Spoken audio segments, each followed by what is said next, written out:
आपण अध्ययन ही संकल्पना अभ्यासलेली आहे की अध्ययन म्हणजे काय. अध्ययनावर कोणत्या गोष्टींचा, कोणत्या घटकांचा परिणाम होतो हे सुद्धा लक्षात घेणं महत्त्वाचं आहे. कारण की अध्ययन होत असताना अध्ययन प्रक्रिया जी आहे ही अध्ययन प्रक्रिया सुरळीत चालली पाहिजे, व्यवस्थित चालली पाहिजे. किंवा अध्ययन प्रक्रिया होत असताना बरेचदा व्यत्यय येतो, काही अडचणी येतात, समस्या येतात आणि त्याचासुद्धा परिणाम हा विद्यार्थ्यांच्या अध्ययनावर होत असतो. आता अध्ययन प्रक्रिया जी आहे ही दोन दृष्टिकोनातून आपल्याला गृहीत धरायची असते. एक म्हणजे की शाळेत होणारं अध्ययन आणि शाळेच्या बाहेर होणारं अध्ययन. अध्ययन म्हणजे शिकणे. आणि आपण पाहिलं आहे की कोणताही व्यक्ती किंवा कोणतंही मूल हे लहानपणापासून, जन्मापासून शिकत असते. त्यामुळे याला आपण दोन भागात वर्गीकरण करू शकतो अध्ययनाचं. एक म्हणजे औपचारिक अध्ययन ज्याला आपण म्हणू, आणि एक अनौपचारिक अध्ययन. औपचारिक अध्ययन म्हणजे जे आपण हेतुपुरस्पर घेत असतो. शाळेमध्ये जाऊन एखादी गोष्ट आपण हेतुपुरस्पर शिकतो, त्याला म्हटलं आहे औपचारिक अध्ययन. म्हणजे समजा एखादं स्किल आपल्याला अवगत करायचं आहे, त्यासाठी आपण क्लासेस लावतो. किंवा उदाहरणार्थ सायकल शिकणे, पोहणे, किंवा अभ्यास करणे एखाद्या विषयाचा, एखाद्या विषयावर प्रभुत्व मिळवणे. ह्या ज्या गोष्टी ह्या ज्या आपण हेतुपुरस्पर करतो, त्यासाठी शिक्षण घेतो, याला हे झालं औपचारिक शिक्षण. परंतु जे शिक्षण अनौपचारिक होते, जे आपण हेतुपुरस्पर घेत नाही, उदाहरणार्थ बोलायला लागणे, हे आपण हेतुपुरस्पर करत नाही. आपोआप आपण सगळ्यांचं ऐकून मूल हे बोलायला लागते. म्हणजे ते शिकतो आणि शिकल्यानंतर ते बोलायला लागते. हे काही हेतुपुरस्पर त्या मुलाला त्यावेळेस समजत नाही की पुढे चालून आपल्याला भाषा आली पाहिजे, आपण शिकलो पाहिजे म्हणून आपण हे ऐकलं पाहिजे. हे त्याच्या मनात सुद्धा नसते. म्हणजे हे अनौपचारिक घडत असतं. म्हणून अनौपचारिक शिक्षण हे कुटुंब, समाज, शाळा, आपली संस्कृती यामधून मिळत असते. आणि औपचारिक शिक्षण हे हेतुपुरस्पर घेण्यासाठी आपल्याला कुठेतरी प्रवेश घ्यावा लागतो. जसं आपण शाळेमध्ये जे शिक्षण घेतो ते औपचारिक शिक्षण समजले जाते. मग या शिक्षण प्रक्रियेमध्ये, ही शिक्षण प्रक्रिया होताना किंवा अध्ययन प्रक्रिया होताना कोणकोणत्या घटकांचा परिणाम हा अध्ययनावर होत असतो हे लक्षात घेणं महत्त्वाचं आहे. त्यामध्ये अध्ययनाशी निगडीत जे घटक आहे त्यामध्ये मुख्यत्वे एक म्हणजे अध्ययनार्थीशी संबंधित घटक, म्हणजे विद्यार्थ्यांशी संबंधित घटक. दुसरं शिक्षकांशी संबंधित घटक. त्यानंतर शालेय जीवनाशी निगडीत घटक आणि आपल्या कुटुंब किंवा घरासंबंधीचे घटक. असं 4 प्रकारात या परिणामाचे जे घटक आहे याचं 4 प्रकारात वर्गीकरण केल्या जाते. कोणकोणते? एक म्हणजे स्वतः विद्यार्थ्यांशी संबंधित घटक. दुसरं अध्यापक म्हणजे शिक्षकांशी संबंधित घटक. तिसरं शालेय जीवनाशी निगडीत घटक. आणि चौथं आहे घर किंवा कुटुंबाशी निगडीत घटक. असे 4 प्रकारात या परिणामाचं वर्गीकरण केल्या जाते. त्यामध्ये पहिला आपण बघणार आहोत अध्ययनार्थींशी निगडीत घटक. म्हणजे जो विद्यार्थी शिक्षण घेतो, अध्ययन करतो, त्याचे स्वतःच्या संबंधित असे काही घटक असतात की ज्याचा परिणाम त्याच्या अध्ययनावर होत असतो. मग हे कोणते घटक आहे अध्ययनार्थीशी किंवा विद्यार्थ्यांशी निगडीत असे कोणते घटक आहे? जसं की विद्यार्थ्याचं वय, लिंग, बुद्धिमत्ता, त्याच्या बौद्धिक क्षमता, त्याचं पूर्वीचं प्रावीण्य म्हणजे त्याचे पूर्वानुभव, त्यानंतर त्याच्या अभिरुची, गरजा, प्रेरणा, त्यानंतर समायोजन क्षमता, किंवा त्याची बोधात्मक जी क्षमता आहे ती कितपत विकसित झालेली आहे. त्यानंतर अवधान, अवधान म्हणजे लक्ष केंद्रीकरण, लक्ष केंद्रित करणे, अवधान ज्याला आपण म्हणतो. त्यानंतर थकवा, कंटाळा, त्या विद्यार्थ्याची शारीरिक मानसिक पक्वता म्हणजेच परिपूर्णता, त्यानंतर त्या विद्यार्थ्याच्या सवयी, मानसिक परिस्थिती, विचाराची क्षमता, त्यानंतर सज्जता, हे जे घटक आहेत यासारखे हे अध्ययनार्थींशी निगडीत असतात. मग या घटकांचा परिणाम विद्यार्थ्यांच्या अध्ययन क्षमतेवर कसा होतो हे एक शिक्षक म्हणून आपल्याला माहीत असणं गरजेचं आहे. आणि त्यासाठी मग आपण अध्ययनार्थींशी निगडीत जो घटक आहे तर त्यामध्ये पहिला घटक आहे तो म्हणजे वय आणि लिंग. आता वयावर अध्ययन क्षमता ही अवलंबून असते, कारण की वयानुसार विकास होत असतो. विद्यार्थ्यांचा जो शारीरिक, मानसिक, सामाजिक, बौद्धिक विकास आहे हा वयानुसार विकसित होतो. त्यामध्ये व्यक्तीच्या वयाचा आणि विकासाचा धन सहसंबंध असतो असं म्हणतात. म्हणजे वय जसं वाढत जाईल तसतसा विकास हा होत जातो. आपण पाहतो की लहान मूल जेव्हा असते तेव्हा लहान मुलांचा जेव्हा मूल बोलायला लागते तेव्हा नुकताच त्याचा समजा श्रवण कौशल्याचा विकास किंवा बोलण्याचा, संवाद कौशल्याचा विकास थोडाफार व्हायला सुरुवात होते. म्हणजे मूल ऐकू शकते. सर्वात पहिला विकास तर कोणता आहे? श्रवण कौशल्य. मूल ऐकायला लागते. त्याच्यानंतर जे काही त्यांनी ऐकलं असेल ते त्याच्या स्मरणामध्ये, त्याच्या मेंदूमध्ये ज्या काही चेतापेशी असतात त्यावर ते सर्व ते अनुभव कोरले जातात आणि त्यातून मग ते जे शब्दसाठा त्या विद्यार्थ्याच्या मेंदूमध्ये असतो, त्याच्या स्मरणामध्ये असतो, त्याचा वापर तो मग आपल्या संवादासाठी, आपल्या बोलण्यासाठी तो करत असतो. त्या तुलनेत जर आपण 2 वर्षाच्या मुलाचा शब्दसंपदा बघितली, त्यानंतर आपण 5 वर्षाच्या मुलाची बघितली, त्यानंतर 10 वर्षाच्या, नंतर 18 वर्षाच्या, असं जर आपण वरवर जसजसं मुलांचं वय वाढतं तसतसं त्याचं जर आपण निरीक्षण केलं तर त्याच्या भाषिक ज्या क्षमता आहे त्या विकसित झालेल्या आपल्याला दिसतात. याचप्रमाणे प्रत्येक विकासाच्या बाबतीत असते. जसजसं वय वाढते, जसजसे अनुभव जास्तीत जास्त ते मूल घ्यायला लागते तसतसे त्याचा विकास हा होत जातो. म्हणून म्हटलेलं आहे की वयावर अध्ययन क्षमता ही अवलंबून असते. त्यानंतर वयाच्या वाढीबरोबरच विकासाच्या ज्या विविध अवस्था असतात त्याचा सुद्धा विकास होत जातो. शारीरिक विकास होतो, मानसिक विकास होतो, बौद्धिक, भावनिक, सामाजिक अशा सर्वांगाने विकास होत जातो. आणि हा सर्वांगाने होणारा विकास परस्पर पूरक आणि परस्परावलंबी असतो, एकमेकांवर अवलंबून असतो. प्रत्येक घटकाचा विकास हा एकमेकांवर अवलंबून असतो आणि तो सर्व घटकाचा विकास हा एक सोबत सुरू असतो. असं नाही की पहिले पूर्ण शारीरिक विकास होऊन गेला आणि नंतर मग त्याचा बौद्धिक विकास सुरू होत आहे, किंवा आधीच संपूर्ण बौद्धिक विकास झाला आणि मग शारीरिक विकास होत आहे, किंवा नंतर भावनिक विकास होत आहे, असं होत नाही. हे जे सर्व विकासाची प्रक्रिया आहे, हे जे सर्व विकासाचे घटक आहेत, हे एक आपल्या म्हणजे एकाच सोबत त्याचा विकास होत असतो. फक्त काही प्रमाणात प्रत्येकाच्या व्यक्तिभेदानुसार प्रत्येकाच्या ठिकाणच्या विकासाचं प्रमाण जे आहे हे कमी जास्त असू शकते.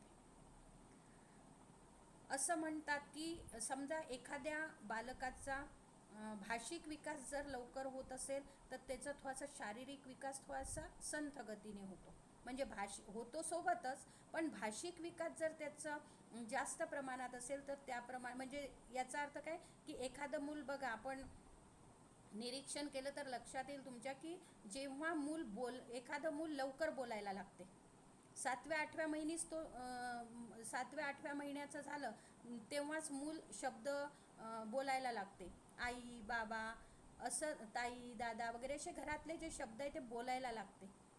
परंतु एखादं मूल 10 महिन्याचं झालं, 1 वर्षापर्यंतही बोलत नाही, 1 वर्षापर्यंत नंतर बोलायला लागते. परंतु काही तुलनेत मग असंही असतं की एखादं मूल लवकर चालायला लागते परंतु बोलते उशिरा. परंतु एखादं मूल लवकर बोलते पण चालायला उशिरा लागते. म्हणजे काय की जो शारीरिक मानसिक जो विकास आहे, बौद्धिक जो विकास आहे तो सुरू असतो, पण व्यक्तिभेदानुसार काहींच्या तुलनेत त्याचं प्रमाण कमी जास्त असू शकते. म्हणून विकासाच्या विविध अवस्थांचा जो विकास आहे त्याचा सुद्धा परिणाम अध्ययनावर होत असतो. त्याचप्रमाणे वयानुसार मानसिक विकास होत असल्यामुळे अध्ययन क्षमता ज्या आहेत ह्या अध्ययन क्षमता सुद्धा त्यानुसार विकसित होतात. आपण पाहतो की जवळपास समजा 10 वर्षापर्यंतच्या मुलाचा जर विचार केला तर त्याच्या तुलनेत 10 वर्षाच्या वर जी मुलं आहेत त्यांचा मानसिक क्षमतांचा विकास जास्त चांगला झालेला दिसून येतो. तर्क करणे, अनुमान करणे, कल्पना करणे, विचार करणे, नेतृत्व करणे, ह्या ज्या मानसिक क्षमता आहे यांचा विकास हा वयानुसार वाढत जात असतो. दुसरा विचार केला ते म्हणजे लिंग, म्हणजे मुलं आणि मुली. लिंग या घटकाचा सुद्धा परिणाम हा अध्ययनावर होत असतो. कारण की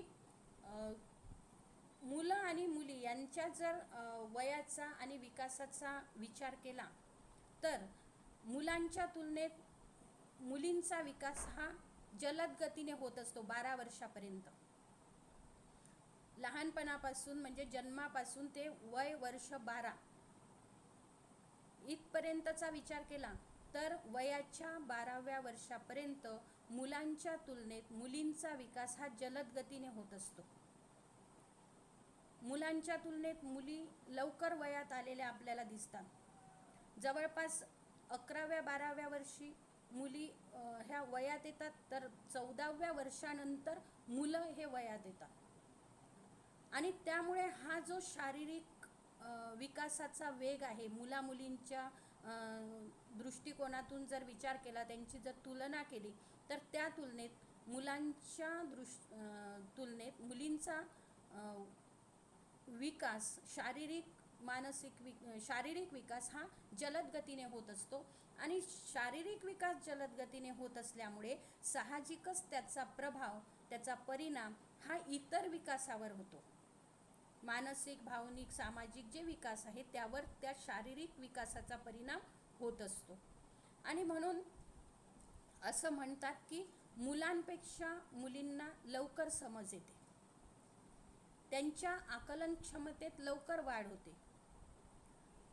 आणि मुलींची आकलन क्षमता ही 12 वर्षाच्या मुलीची जर आकलन क्षमता तुम्ही घेतली तर 12 वर्षाच्या मुलीची आकलन क्षमता ही जवळपास 13-14 वर्षाच्या मुलाच्या पेक्षा जास्त दिसून येते, असे मानसशास्त्रज्ञांनी आपल्या सिद्धांतातून स्पष्ट केलेलं आहे. आणि याच्या मागचं कारण हेच आहे की मुलींचा लवकर होणारा विकास. आणि त्यामुळे मुलांच्या तुलनेत मुलींचा विकास लवकर होत असल्यामुळे मुलींची आकलन क्षमता ही मुलांपेक्षा वाढलेली असते आणि त्याचा परिणाम हा मग अध्ययनावर होत असतो. कारण की 11-12 वर्षाच्या काळामध्ये मुली वयात आल्यानंतर, त्यांना समज आल्यानंतर त्यांच्या आकलन क्षमतेत परिणाम होतो आणि त्याचा फायदा त्यांना अध्ययनासाठी होत असतो. म्हणून लिंग या घटकाचा सुद्धा परिणाम अध्ययनावर होताना दिसून येतो. त्यानंतर दुसरा घटक आहे अध्ययनार्थींशी निगडीत, तो म्हणजे बोधात्मक क्षमता आणि बुद्धिमत्ता. बोधात्मक क्षमता म्हणजे समजून घेण्याची, ज्ञान ग्रहण करण्याची, आकलन करण्याची क्षमता, ज्याला म्हटलंय बोधात्मक क्षमता, बोध होणे. याचा सुद्धा परिणाम विद्यार्थ्यांच्या अध्ययनावर होत असतो. आपण पाहतो की शारीरिक विकास आणि मानसिक विकास यांचा अगदी जवळचा संबंध आहे. शारीरिक विकास चांगला असेल तर साहजिकच बौद्धिक विकास सुद्धा चांगला होतो. शारीरिक विकास चांगला असणे म्हणजे काय? शरीर तंदुरुस्त असणे, सुदृढ असणे, कोणत्याही शरीराला व्याधी नसणे. म्हणजे शारीरिक विकास जर चांगला असेल, शरीर जर सुदृढ असेल, व्यवस्थितपणे त्या विद्यार्थ्याचा शारीरिक वाढ झालेली असेल, तर साहजिकच त्याची बुद्धिमत्ता सुद्धा चांगली असू शकते. त्याचा परिणाम त्याच्या बुद्धिमत्तेवरही होत असतो. कारण आपण उदाहरण जर बघितलं की समजा एखादा विद्यार्थी सतत आजारी राहत असेल, किंवा त्याला एखादा काही आजार असेल, किंवा काही एखादं त्याच्या शरीरामध्ये काही कमी असेल, न्यूनता असेल, तर साहजिकच कुठेतरी त्या विद्यार्थ्याच्या मनात न्यूनगंड निर्माण होतो, किंवा मग त्या विद्यार्थ्याला आजारपणामुळे सतत थकवा येणे, किंवा मग कोणतीही गोष्ट करण्याविषयीची आवड नसणे, ह्या गोष्टींचा सगळा परिणाम हा त्याच्या अध्ययनावर होतो आणि परिणामी मग त्याच्या तो बुद्धिमत्तेवर होतो. कारण शिकण्याची आवडच नसेल, शिकण्याची इच्छाच नसेल, किंवा शिकण्यासाठी आवडही असेल पण आपलं शरीरच जर साथ देत नसेल, तर मग आपण ते अध्ययन परिणामकारक करू शकत नाही आणि त्याचा परिणाम मग आपल्या बुद्धिमत्तेवर होत असतो. कारण शेवटी बुद्धिमत्तेचा विकास काय आहे की बुद्धिमत्ता जरी अनुवंशिक असली तरीही ती संपादित ज्ञानाने वाढवता येते. जितकं आपण तुम्ही जर अनुभव घेतला असेल तर आपण पाहतो बरेचदा की आपला 6वी 7वी पर्यंत आपला जो मित्र असेल, समजा मैत्रीण असेल, ती आपल्याला सर्वसामान्य दिसते अभ्यासामध्ये की बाउंड्रीवर मार्क्स मिळणे किंवा जास्त काही हे नाही वगैरे. परंतु 7वी 8वी नंतर मात्र ती चांगल्या प्रकारे मार्क्स मिळवायला लागते. आपण बरेचदा म्हणतोय किंवा आपल्या घरातले लोक म्हणतात की अरे 7वी 8वी पर्यंत तर हिला काहीच एवढं विशेष हे अभ्यासात प्रगती नव्हती, किंवा अभ्यासात हिचं काही एवढं विकसित झालेलं दिसत नव्हतं. परंतु आता लगेच 8वी 9वी पासून चांगल्या प्रकारे हिने प्रगती केली आहे. म्हणजे याचा अर्थ काय की याचा अर्थ काय आहे की त्या विद्यार्थिनीने आपल्या म्हणजे जास्तीत जास्त ज्ञान मिळवण्याचा प्रयत्न केला, अध्ययन करण्याचा प्रयत्न केला आणि त्यातून अनुभव घेण्याचा प्रयत्न करून तिच्या बौद्धिक क्षमतेत वाढ होत जाते. म्हणून बौद्धिक क्षमता किंवा बुद्धिमत्ता ही अनुवंशिक जरी असली तरी ती संपादित ज्ञानाने वाढवता येते. बुद्धिमत्ता अनुवंशिक, काही शास्त्रज्ञांनी असं म्हटलंय की बुद्धिमत्ता ही अनुवंशिक आहे. काहींनी त्यावर ऑब्जेक्शन पण घेतलेलं आहे की नाही, बुद्धिमत्ता ही संपादित आहे. परंतु नंतर सर्वांच्या विचार विनिमयाने एक असं मानसशास्त्रज्ञांनी विधान केलं आहे की बुद्धिमत्ता ही अनुवंशिकच असते. कारण की मूल जन्माला आल्यानंतर मुलाचा 80% बौद्धिक विकास हा झालेला असतो. जसं मागे मी सांगितलं की गर्भावस्थेचे 3 टप्पे सांगितलेले आहेत. सुरुवातीचा 3 महिन्याचा काळ हा भ्रूणावस्था असतो, नंतरच्या 3 महिन्याचा काळ आणि त्याच्यानंतर 3 महिन्याचा काळ, असा जो 9 महिन्याचा काळ आहे गर्भावस्थेचा, त्यामध्ये 5व्या महिन्यापासून मुलाच्या बुद्धिमत्तेचा विकास हा सुरू झालेला असतो, मेंदूचा विकास सुरू झालेला असतो. आणि म्हणून जर बघितलं तर असं 7व्या महिनी जन्माला आलेलं मूल हे आपल्याला परिपूर्ण, त्याचा थोडक्यात काही शारीरिक विकास हा राहिलेला असेल, कमजोर दिसतं ते मूल, परंतु ते मूल वाचू शकतं आणि चांगल्या प्रकारे नंतर त्याचा ते जीवनामध्ये आपल्या आयुष्याशी समरस झालेलं दिसतं. चांगल्या प्रकारे त्याची वाढ झालेली दिसते, विकास झालेला दिसतो. याचा अर्थ काय की 5व्या महिन्यापासून गर्भावस्थेमध्ये मुलाच्या मेंदूचा विकास सुरू झालेला असतो आणि 9व्या महिन्यापर्यंत म्हणजे मूल जन्माला येईपर्यंत हा विकास 80% पूर्ण झालेला असतो. आणि म्हणून मूल जन्माला आल्यानंतर असं म्हणतात की 80% विकास परिपूर्ण झालेला असतो. राहिलेला 20% विकास हा त्यामधला 10% विकास हा मुलाचा 8 ते 9 वर्षापर्यंत पूर्ण होतो आणि राहिलेला 10% विकास हा वयाच्या 20 वर्षापर्यंत पूर्ण होतो.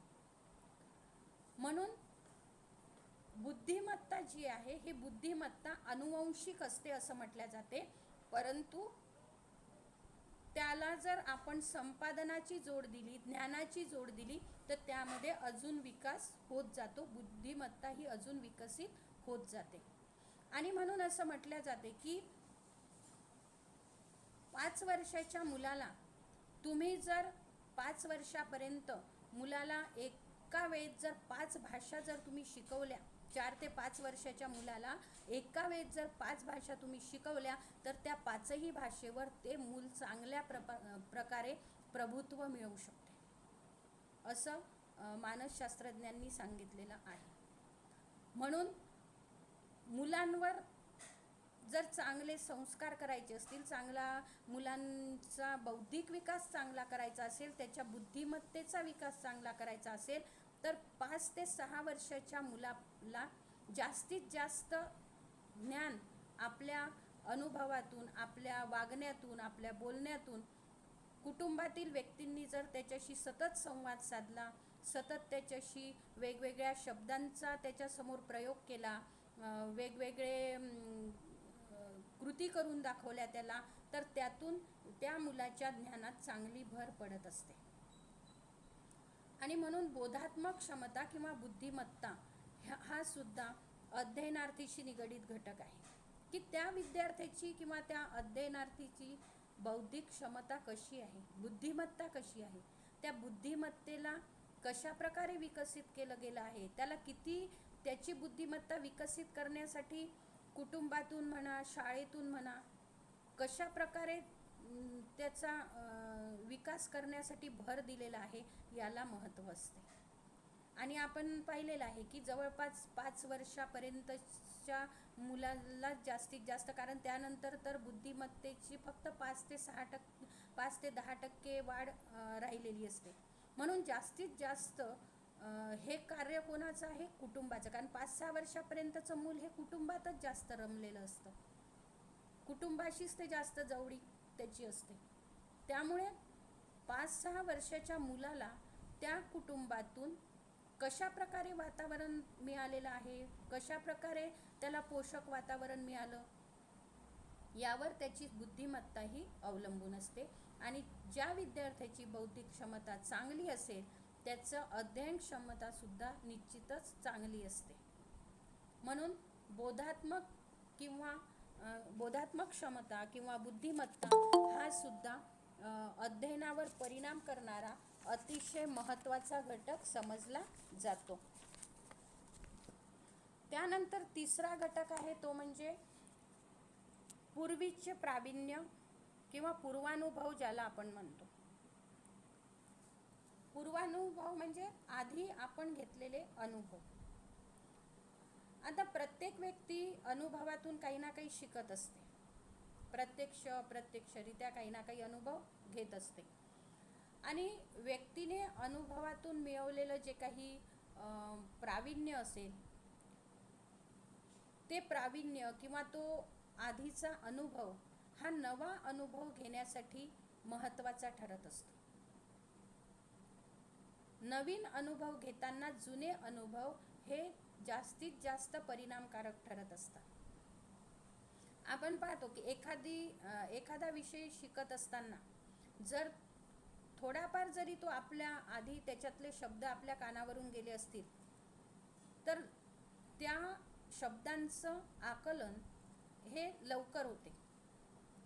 परंतु जेव्हा एकदम नवीन शब्द आपल्या कानी पडतो, तेव्हा तो समजण्यासाठी आपल्याला थोडा विचार करावा लागतो, त्याविषयीची माहिती शोधून काढावी लागते, त्याचा अर्थ लक्षात घ्यावा लागतो.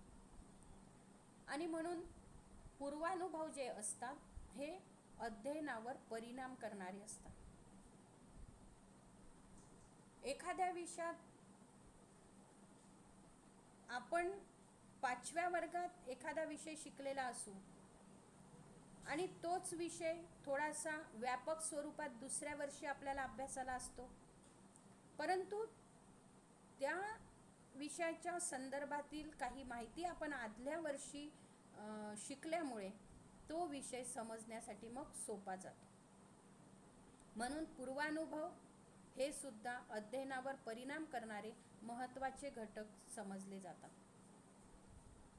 त्यानंतरचा घटक आहे तो म्हणजे गरजा.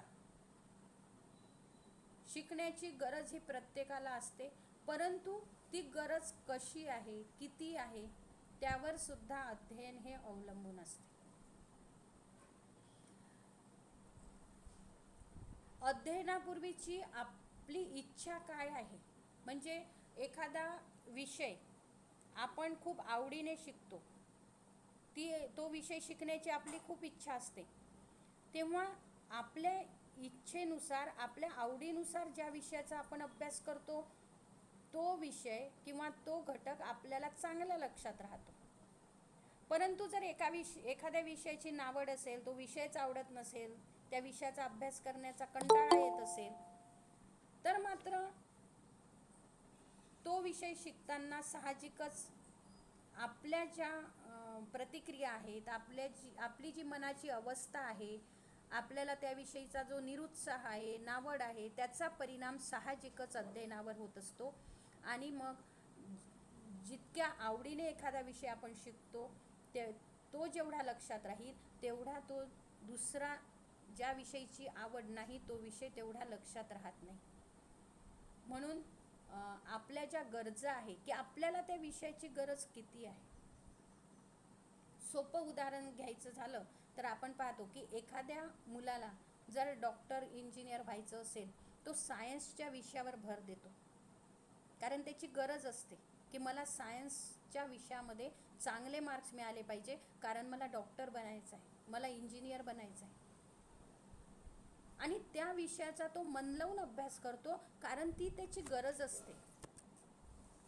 आणि ज्या गोष्टीची आपल्याला गरज असते ती गरज पूर्ण करण्यासाठी साहजिकच मनुष्य प्रयत्नशील राहतो, जास्तीत जास्त मन लावून अभ्यास करतो, आणि त्यामुळे साहजिकच त्या गोष्टीचा परिणाम हा अध्ययनावर होत असतो. म्हणून गरज ही सुद्धा अध्ययनावर परिणाम करणारे एक घटक आहे. त्यानंतर व्यक्तीची समायोजन क्षमता हा सुद्धा अध्ययनावर परिणाम करणारा घटक आहे. समायोजन म्हणजे स्व आणि परिस्थिती यांच्याशी सुसंवाद साधणे, स्वतःशी सुसंवाद साधणे आणि प्राप्त परिस्थितीशी सुसंवाद साधणे म्हणजे समायोजन. सोप्या भाषेत समायोजन म्हणजे एकमेकांशी जुळवून घेणे, आपल्या परिस्थितीशी जुळवून घेणे. जी काही परिस्थिती प्राप्त असेल, आपल्याला झालेली असेल, आपल्या आजूबाजूला जे वातावरण असेल त्याला जुळवून घेणे, त्याच्याशी समायोजन साधणे. आपण पाहतो की परिस्थितीमध्ये जसजसा बदल होत जातो तसतसा मनुष्य हा प्रत्यक्ष अप्रत्यक्षरित्या त्या परिस्थितीशी तडजोड करत असतो, समायोजन करत असतो, त्या परिस्थितीला तोंड देण्याचा प्रयत्न करत असतो. आणि यासाठी मग प्रसंगी मनुष्य संरक्षण यंत्रणेचा सुद्धा वापर करतो. त्यासाठी ही जी काही प्रक्रिया आहे, या प्रक्रियेला समायोजन क्षमता असं म्हणतात. म्हणजेच काय की व्यक्ती आपल्या उणिवा, आपल्यामध्ये असलेल्या मर्यादा ह्या सर्व मान्य करून परिस्थितीशी जुळवून घेण्याचा प्रयत्न करत असतो. इथे केवळ आपल्याच उणिवा लक्षात घेणं गरजेचं नाही आहे, तर समोरच्यांच्या सुद्धा उणिवा लक्षात घेणं गरजेचं असते.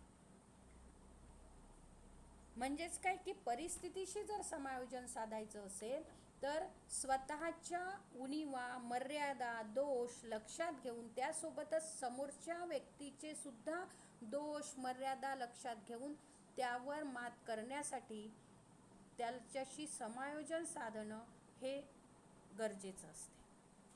आणि ही जी समायोजनाची प्रक्रिया आहे, ही समायोजनाची प्रक्रिया अध्ययनावर परिणाम करत असते.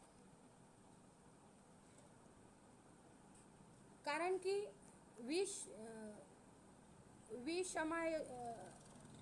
विषमायोजन जे असतं म्हणजे परिस्थितीशी दोन हात करण्याची तयारी नसणे किंवा परिस्थितीशी समायोजन करण्याची तयारी नसणे, विषमायोजन असं त्याला म्हणतात. यामुळे काय होतं की अध्ययनावर नकारात्मक परिणाम होतो आणि त्यामुळे अध्ययन क्षमता ही कमी होते. जर समायोजन क्षमता विद्यार्थ्यामध्ये नसेल, समायोजन करण्याची तयारीच नसेल, तर अध्ययन क्षमता ही कमी होते. आणि म्हणून समायोजन क्षमता वाढवणं हे अध्ययन चांगलं होण्यासाठी अतिशय आवश्यक आहे. आणि त्यासाठी स्वतःसोबतच परिस्थितीशी सुसंवाद साधणे, परिस्थितीशी समायोजन करणे हे गरजेचं असते. त्यानंतरचा अध्ययनार्थींशी निगडित जो घटक आहे अध्ययनावर परिणाम करणारा, तो आहे अवधान. अवधान म्हणजे लक्ष केंद्रित करणे. अवधान कशाला म्हणतो आपण की मनाची एकाग्रता म्हणजे अवधान. मनाची एकाग्रता म्हणजे अवधान, असं अवधानाची व्याख्या केली जाते.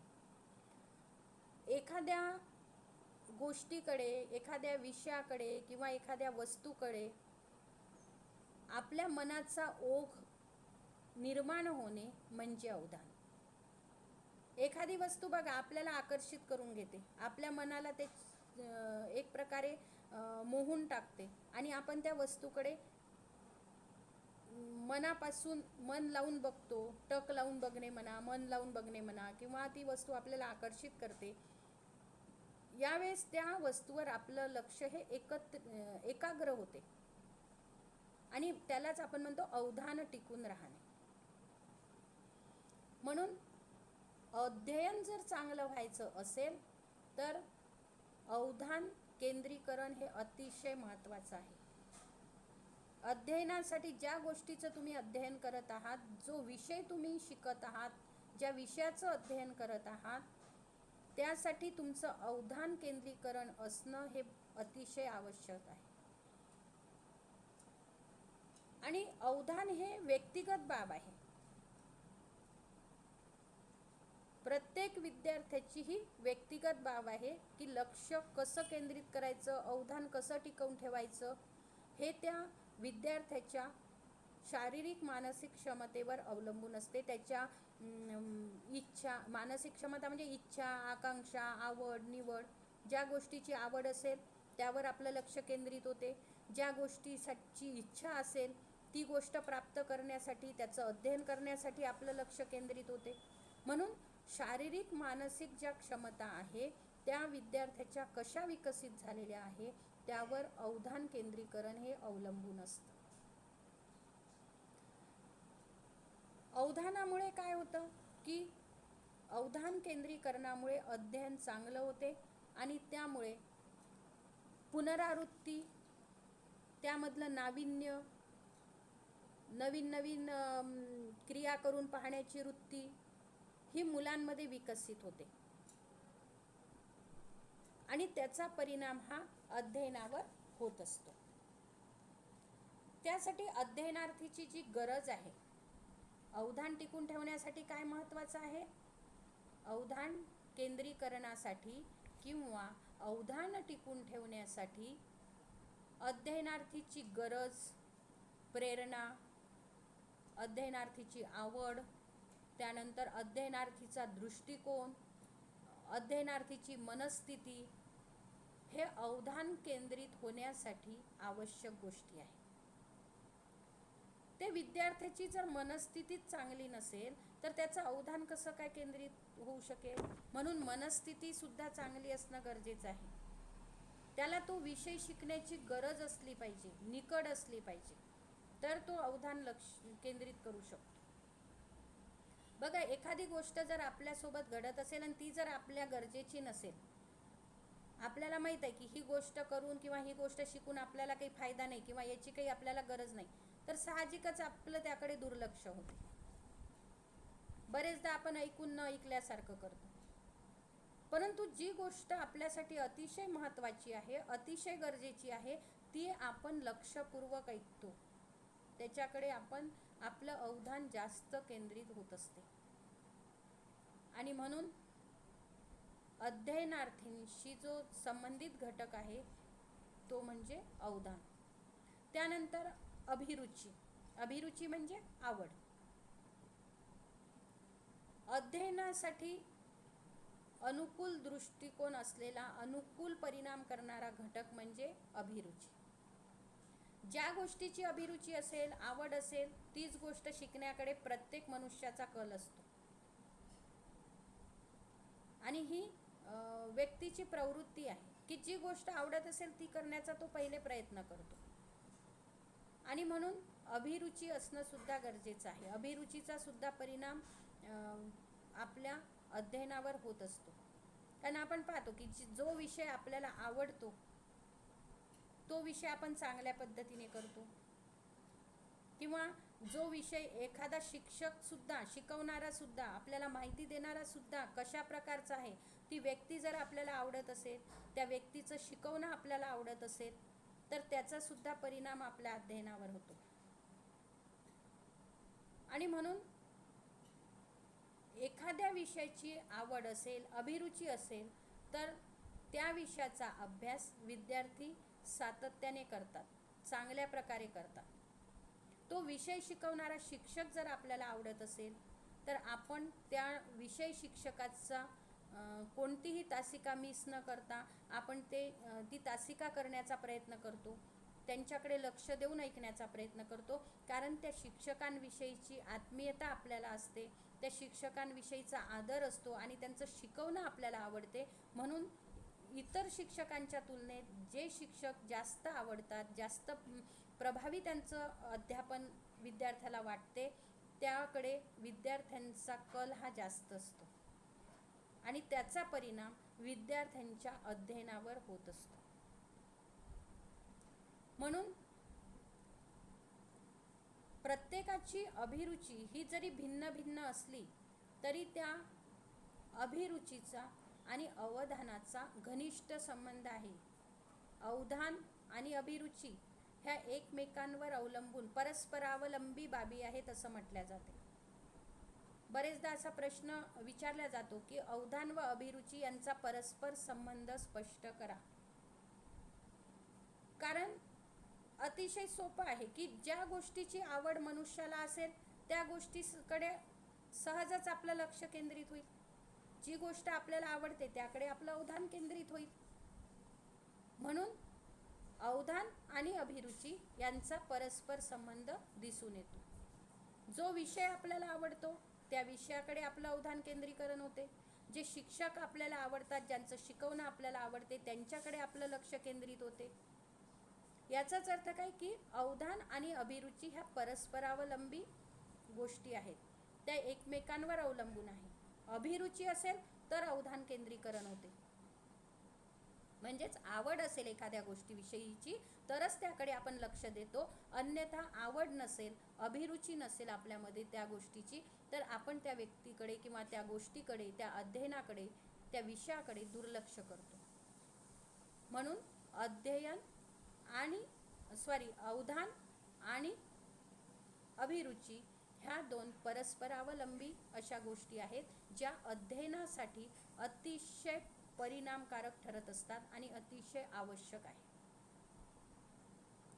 त्यानंतरचा घटक आहे तो म्हणजे प्रेरणा, मोटिवेशन. अध्ययन होण्यासाठी विद्यार्थ्यांना प्रेरणा देणं हे अतिशय गरजेचं आहे. त्यांना प्रेरित करणं गरजेचं आहे. कारण प्रेरणा म्हणजे व्यक्तीला विशिष्ट कार्य करायला प्रवृत्त करणारी शक्ती. कोणतीही गोष्ट करण्यासाठी व्यक्तीला काहीतरी प्रेरणा देणं हे गरजेचं असतं. आणि प्रेरणा ही गरजेतून निर्माण होते. एखाद्या गोष्टीची गरज निर्माण झाली की ती गरज पूर्ण होण्यासाठी मनुष्य धडपड करतो, प्रयत्न करतो ती गोष्ट मिळवण्यासाठी किंवा ती गोष्ट साध्य करण्यासाठी. आणि या धडपडीतून त्याच्या प्रयत्नातून त्याला सतत प्रेरणा मिळत असते आणि त्याद्वारे तो ती गरज पूर्ण करण्याचा प्रयत्न करतो. आता गरज जेवढी तीव्र असेल तितकी ती व्यक्ती अधिक प्रेरित होते. म्हणजे एखादी गोष्ट इतकी निकडीची गरज असते की ती गरज भागल्याशिवाय आपलं दुसरं काही साध्यच होऊ शकत नाही. असं जेव्हा वेळ येते तेव्हा ती व्यक्ती अधिक प्रेरित होते ती कार्य करण्यासाठी. म्हणून गरज आणि प्रेरणा ह्या अतिशय महत्त्वाच्या गोष्टी अध्ययनावर परिणाम करणाऱ्या ठरतात. एखाद्या विषयाचं अध्ययन करण्यासाठी, आता जसं मग उदाहरण दिलं मी तुम्हाला की आपल्याला जर डॉक्टर इंजिनियर व्हायचं असेल तर मग आपण सायन्स विषयाचा जास्तीत जास्त अभ्यास करायच्या मागे लागतो. कारण आपली ती गरज आहे की मला डॉक्टर व्हायचं आहे. मला डॉक्टर होण्यासाठी काय गरजेचं आहे तर सायन्स विषयात जास्त मार्क्स मिळवले पाहिजे मला 10वी-12वीला, आणि त्यासाठी मला त्याचा अभ्यास करणं हे गरजेचं आहे, ही गरज आहे. आणि त्यासाठी मग तो मुलगा प्रेरित होतो तो अभ्यास करण्यासाठी. आणि जेव्हा प्रेरणा निर्माण होते तेव्हा त्या विषयाचा अभ्यास हा जास्त चांगल्या प्रकारे केला जातो. म्हणून प्रेरणा हे सुद्धा अध्ययनावर परिणाम करणारा एक घटक आहे. आता प्रेरणा कशा प्रकारे निर्माण होऊ शकते किंवा दिल्या जाते तर प्रेरणा ही सकारात्मक सुद्धा असू शकते आणि नकारात्मक सुद्धा असू शकते. सकारात्मक म्हणजे त्या विद्यार्थ्याची प्रशंसा करणे, त्याचं मनोबल वाढवणे, त्याला बक्षीस देणे, चांगलं कार्य केलं असेल तर त्याला बक्षीस देणे, सतत त्याला जे काही तो अध्ययन करत असेल, अभ्यास करत असेल त्याला प्रोत्साहन देणे, पारितोषिक, ही झाली सकारात्मक प्रेरणेची उदाहरणं. नकारात्मक म्हणजे की जसं आपण एखाद्याची निंदा नालस्ती करतो, त्याची अवहेलना करतो किंवा शिक्षा करतो, त्याला रागवतो, विद्यार्थ्याला म्हणा किंवा आपल्या मुलाला म्हणा आपण रागवतो अभ्यासासाठी वगैरे, किंवा त्याला प्रलोभनं देणं, यासारख्या ज्या बाबी आहेत ह्या नकारात्मक प्रेरणा या अंतर्गत येतात. परंतु दोन्ही गोष्टीतून प्रेरणा ही दिली जाते. जेव्हा मूल ऐकत नाही किंवा विद्यार्थी ऐकत नाही तेव्हा प्रसंगी त्याला रागवावं लागते, शिक्षा करावी लागते, आणि त्यातून मग त्याला प्रेरणा मिळते की नाही आपल्याला अभ्यास करणं गरजेचं आहे, आपल्याला अध्ययन करणं गरजेचं आहे, नाही तर शिक्षा होऊ शकते. ही एक प्रकारे त्याला प्रेरणाच देणं असतं. म्हणून प्रेरणा ही दोन्ही पद्धतीने देता येते. सकारात्मकही त्याची स्तुती करून, त्याचं बक्षिसं देऊन, पारितोषिकं देऊन, त्याला सतत त्याची प्रशंसा करून, वेगवेगळ्या स्पर्धेमध्ये त्याला सहभागी करून घेऊन आपल्याला विद्यार्थ्याला प्रेरणा देता येते. किंवा वेळ प्रसंगी प्रलोभनं दाखवून त्याला शिक्षा करून सुद्धा आपल्याला प्रेरणा देता येते. या प्रेरणेचा सुद्धा अध्ययनावर परिणाम हा होत असतो. त्यानंतर अध्ययनावर परिणाम करणारा अध्ययनार्थीशी निगडीत घटक म्हणजे थकवा किंवा कंटाळा. थकवा किंवा कंटाळा हा सुद्धा एक महत्त्वाचा घटक आहे. कारण कंटाळा म्हणजे एखादं कार्य करण्याविषयीची अनिच्छा निर्माण होणे, इच्छाच नसणे. एखादं कार्य करण्याविषयी आपल्याला इच्छाच नसते, त्याला आपण म्हणतो कंटाळा आला. आणि कंटाळा केव्हा येतो? जेव्हा थकवा येतो. शरीर थकलेलं असेल, मन थकलेलं असेल तर एखादी गोष्ट करण्याचा आपल्याला कंटाळा येतो. म्हणून कंटाळा आणि थकवा ह्या सुद्धा परस्पर पूरक अशा गोष्टी आहेत. त्यामुळे कंटाळा आला ही थकव्याची पूर्वसूचना आहे असं मानसशास्त्रज्ञ म्हणतात. एखाद्याने जर म्हटलं मला एखादं काम करण्याचा कंटाळा आला, याचा अर्थ समजावा की त्याला थकवा आलेला आहे. म्हणून कंटाळा येणे ही थकव्याची पूर्वसूचना आहे असं मानसशास्त्रज्ञांनी म्हटलेलं आहे. त्यामध्ये थकवा आला हे कसं समजायचं, तर जेव्हा मनुष्याला विश्रांतीची गरज निर्माण होते, शारीरिक मानसिक विश्रांतीची गरज निर्माण होते, तेव्हा थकवा आला असं समजल्या जाते.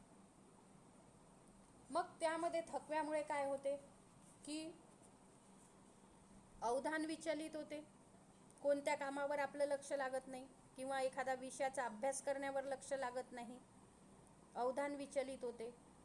अवधान विचलित झाल्यामुळे साहजिकच त्या गोष्टीविषयीची अभिरुची नाहीशी होते, ती गोष्ट करण्याविषयी नावड निर्माण होते, उत्साह राहत नाही आणि त्याचा परिणाम हा अध्ययनावर होत असतो.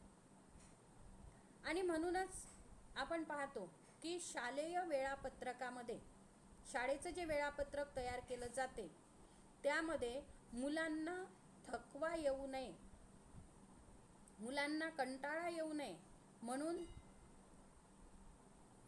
2 मधल्या सुट्या दिलेल्या असतात.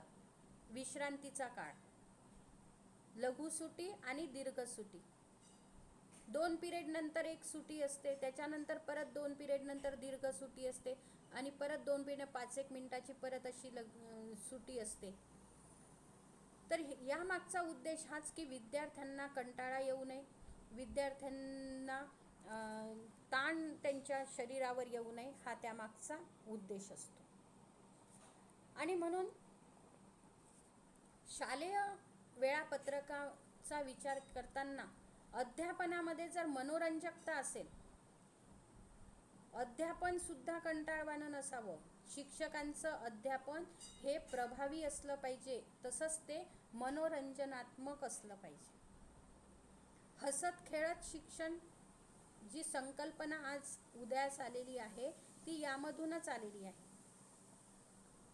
की विद्यार्थ्यांचं अध्ययन जर परिणामकारक व्हायचं असेल तर त्यासाठी शिक्षकांचं अध्यापन सुद्धा परिणामकारक होणे गरजेचं आहे. ते रटाळवाणं नसावं, कंटाळवाणं नसावं.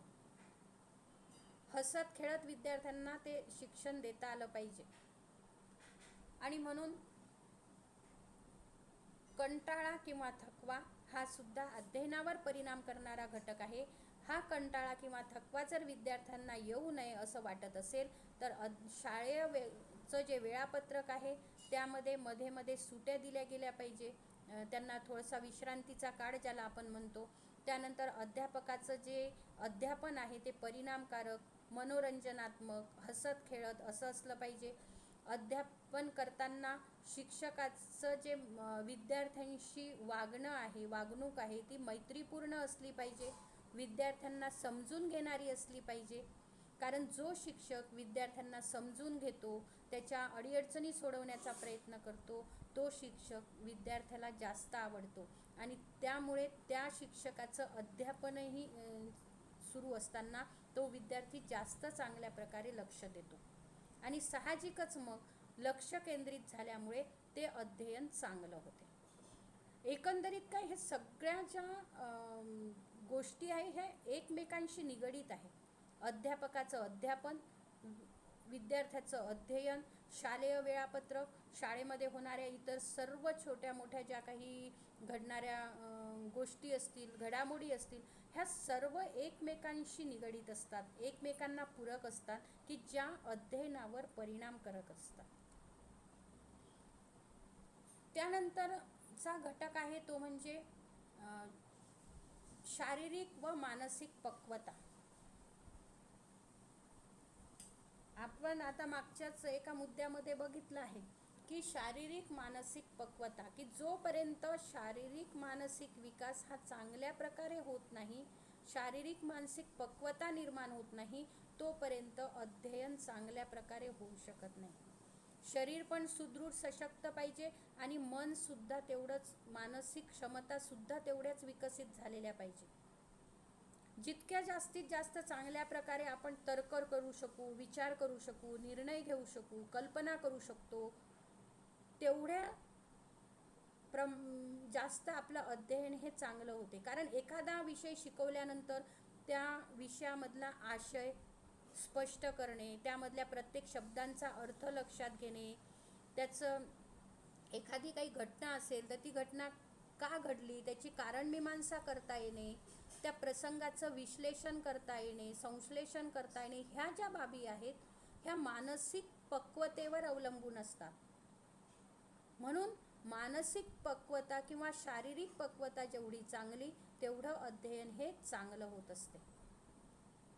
म्हणून शारीरिक व मानसिक पक्वता हा सुद्धा अध्ययनावर परिणाम करणारा घटक असतो. आपण पाहतो की शारीरिक पक्वता म्हटलं तर आपण जर म्हटलं की 4-5 महिन्याच्या एखाद्या बाळाला आपण जर चालवायला शिकवतो म्हटलं तर चालवू शकू का? ते अध्ययन त्याचं होईल का? नाही होत. कारण की त्याची शारीरिक परिपक्वता तेवढी झालेली नसते. शारीरिक सुदृढता जी असते, जी स्नायूंची जी वाढ असते किंवा स्नायूंचा जो विकास असतो तो परिपूर्ण झालेला नसतो. तेव्हा आपण जर म्हटलं की मी 4-5 महिन्याच्या बाळाला सायकल चालवायला शिकवू किंवा स्वतः पायाने चालायला शिकू तर ते शक्य होत नाही. कारण त्या ठिकाणी त्याची शारीरिक पक्वता परिपूर्ण झालेली नसते. म्हणून कोणत्याही अध्ययनासाठी शारीरिक व मानसिक पक्वता असणं हे गरजेचं आहे. त्यानंतरचा घटक आहे तो म्हणजे सवय. आपण पाहतो की बरेचसे विद्यार्थी हे सवयीचे गुलाम असतात.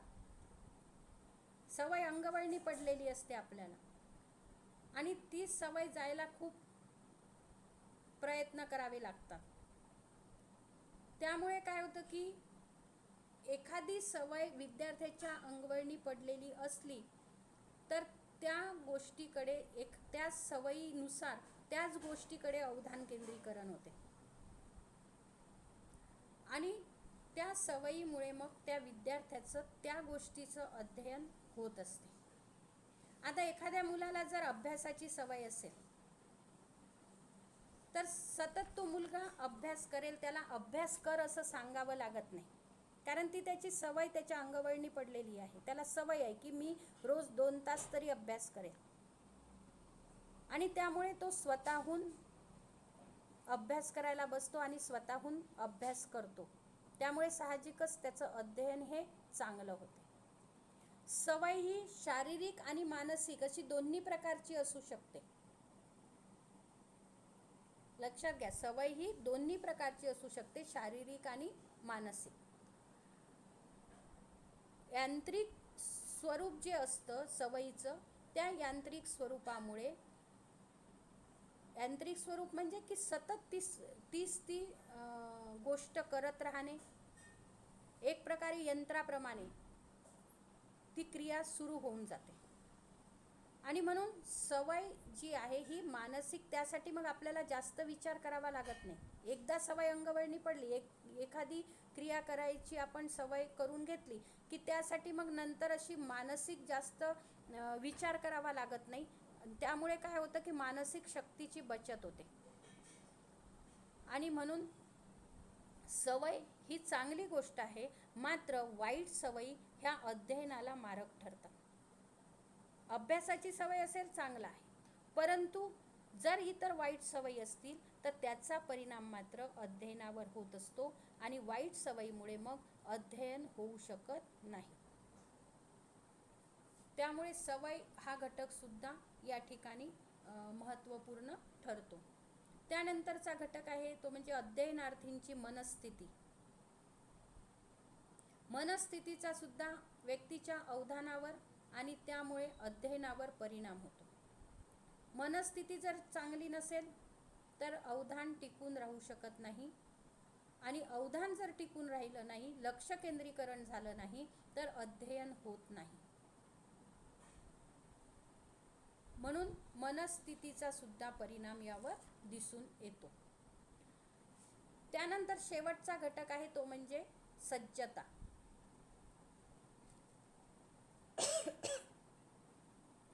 कोणतीही गोष्ट शिकण्यासाठी मनुष्याला शारीरिक आणि मानसिक सज्जता म्हणजे तयारी असणे, सज्ज असणे. सज्जता म्हणजे कोणतीही गोष्ट करण्यासाठी सज्ज असणे म्हणजे तयार असणे. कोणतीही गोष्ट करण्यासाठीची तयारी असावी लागते, मनापासूनची तयारी असावी लागते. जबरदस्ती शिक्षक रागवले किंवा आई वडील रागवले म्हणून आपण अभ्यासाला बसलो आणि स्वतःहून जेव्हा विद्यार्थी उत्स्फूर्तपणे अभ्यासाला बसतो तेव्हा साहजिकच त्यात फरक पडतो. कारण की शिक्षक रागवले म्हणून अभ्यासाला बसल्यानंतर तो हातात जरी पुस्तक घेतलं तरी मनापासून अभ्यास करत असेलच असं नाही, कारण त्याची मनस्थितीच नसते. परंतु जेव्हा स्वतः विद्यार्थी उत्स्फूर्तपणे पुस्तक घेऊन अभ्यासाला बसतो तेव्हा मात्र ते अध्ययन जास्त परिणामकारक होत असते. म्हणून सज्ज असणे, कोणतंही कौशल्य शिकण्यासाठी, कोणत्याही गोष्टीचं अध्ययन करण्यासाठी मनाची तयारी असणं गरजेचं आहे. त्याला म्हटलेलं आहे सज्जता. कारण शारीरिक सज्जता असल्याशिवाय शारीरिक कौशल्य आपण प्राप्त करू शकत नाही. शारीरिक सज्जता म्हणजे स्वतःहून तयार असणे, स्वतःच्या शारीरिक स्नायूंचा विकास झालेला असणे, शरीराची व्यवस्थित वाढ झालेली असणे, ह्या सर्व गोष्टी त्या अंतर्गत येतात. जोपर्यंत शारीरिक पक्वता नाही तोपर्यंत आपण मनातून असलं तरी ती गोष्ट शिकू शकत नाही. म्हणून शारीरिक कौशल्य शिकण्यासाठी शारीरिक सज्जता असणं गरजेचं आहे, शरीराची तयारी असणं गरजेचं आहे. तसंच मानसिक क्षमता विकसित करण्यासाठी मनाची तयारी असणं गरजेचं आहे. आणि म्हणून सज्जतेमध्ये पक्वता म्हणजे मॅच्युरिटी, ज्याला आपण म्हणतो परिपूर्णता. त्यानंतर प्रेरणा, गरज, पूर्वानुभव, अभिरुची, अवधान या घटकांचा समावेश सज्जतेमध्ये होत असतो. सज्ज असणे म्हणजे काय, तयार असणे म्हणजे काय, त्या विषयाचा अभ्यास करण्यासाठी किंवा अध्ययन करण्यासाठी त्या विद्यार्थ्याची अभिरुची असली पाहिजे, त्याला आवड असली पाहिजे, त्याचं अवधानही असलं पाहिजे, त्याची शारीरिक मानसिक तयारी असली पाहिजे, त्यानंतर त्याला गरज असली पाहिजे आणि त्याला प्रेरणा पण असली पाहिजे.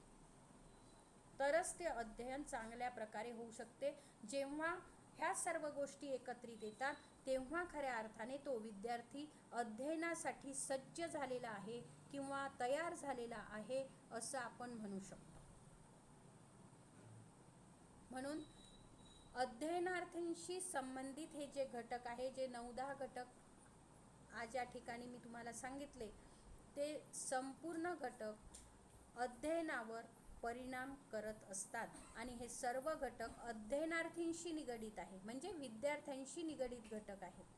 अभिरुची, अवधान, सज्जता, शारीरिक मानसिक परिपक्वता, त्यानंतर मनस्थिती, हे सर्व जे घटक आहे हे अध्ययनार्थींशी निगडित आहे. आणि हे घटक विद्यार्थ्यांच्या अध्ययनावर अनुकूल आणि प्रतिकूल परिणाम करत असतात. ठीक आहे. या ठिकाणी आपण आजच्या तासिकेमध्ये अध्ययनार्थींशी निगडित असलेले, अध्ययनावर परिणाम करणारे घटक अभ्यासलेले आहेत. मला अपेक्षा आहे की तुम्हाला हे सर्व घटक समजले असतील.